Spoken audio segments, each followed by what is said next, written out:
Hey, Jason Blumer here, and this is a great book, Running Lean by Ash Mara. This is actually for a book for startups.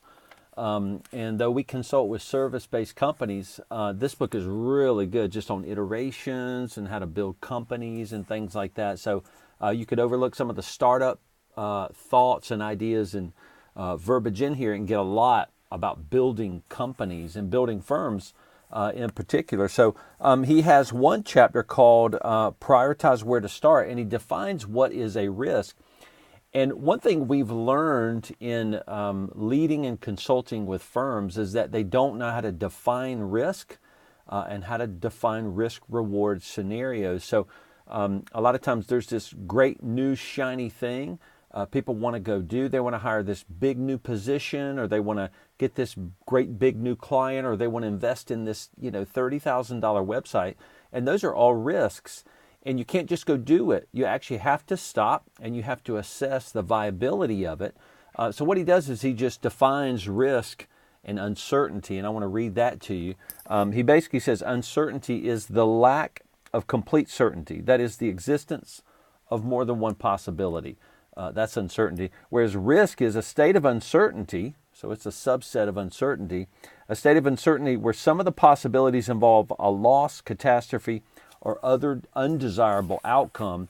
And the bigger the risk you're making, and typically risk involves spending cash, so the bigger the risk you're making, the bigger the loss it could be later on. So you really have to you have to gain the skill of a risk-reward analysis. That's super important to stop, think about it, seek counsel, do a pro-cons list, do a risk-reward analysis, or you may be actually stepping into a place that actually could hurt your company. So, and a lot of people don't know, but they think entrepreneurs take just crazy risks. Risks are defined as just big dumb things they do. They go jump off buildings, whatever. But that's actually not what really solid, successful entrepreneurs do. They do a lot of assessment of the risks. They will take risks, meaning they'll move into the future where a thing is unknown. But they will do a lot of risk assessment before they get into that unknown. So what he talks about is prioritizing the risk. And it's a startup book, so he talks about it in three categories. Product risk, which is getting the product right. So that's number one risk. Customer risk, which is building a path to customers.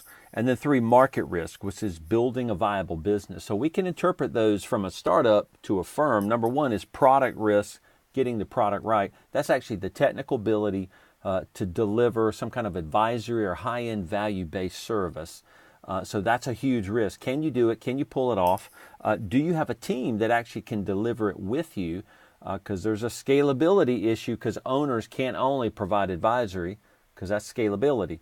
Though that's typically what happens when you move into advisory. So product risks is basically, can you deliver that service? Number two is customer risk, building a path to customers. That's basically niching in service-based companies. That's developing a niche, finding the niche, marketing to them, speaking to them, and only to them, not speaking generally to everybody, because that costs a lot of money. If you're spending advertising dollars on speaking to everybody, you want to speak just to this niched, focused service area that you want to deliver to a certain customer. And then three, market risk, building a viable business.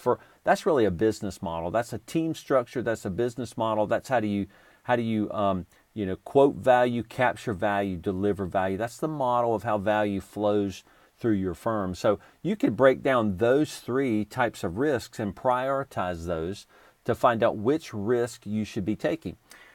So some summaries. I will say this, just to give you some takeaways. Number one, you have to get good at the skill of risk-reward analysis. It's not a gut feel, though you may be pretty good at a gut feel. It's not just a gut feel. There come risks in life in building a firm where you don't fully know what you're stepping into. So you have to get good at the assessment, and you have to stop and analyze that assessment before you move forward. And two, risks are necessary. You have to take them to grow. If you want to avoid all risks, then you don't want to grow, because risks and growing go hand in hand. And when I'm saying growing, I'm not only talking about adding more revenue or adding more team. I'm talking about building a smarter business model, building a more efficient team, adding leaders to your team. Growing and being a better firm is what I'm talking about. And you have to take risks to do it. You have to go do things that you don't know will work out. Now, because this is so hard, you know that Julie Ship and I, my partner, we actually have a very specific session in the incubator, which we hold twice a year. And you can see the dates when we're holding that. We have a specific session where we help people assess how to do a risk-reward analysis. How do you do it? It's a basic skill you need when you're growing a firm. And the incubator has 8 foundational things we go through to really get that foundation right as you build a firm. So if you're ready to grow and you want to chart unknown paths, you want to take risks, and you want to spend cash to do that, you can't just flippantly do it. You have to do a risk-reward analysis. And if you don't know how, we teach those skills at our incubator coming up in May and August. So I hope you can join us, and I hope this talk about risk has been helpful to you. Go enjoy building your firm. We'll see you.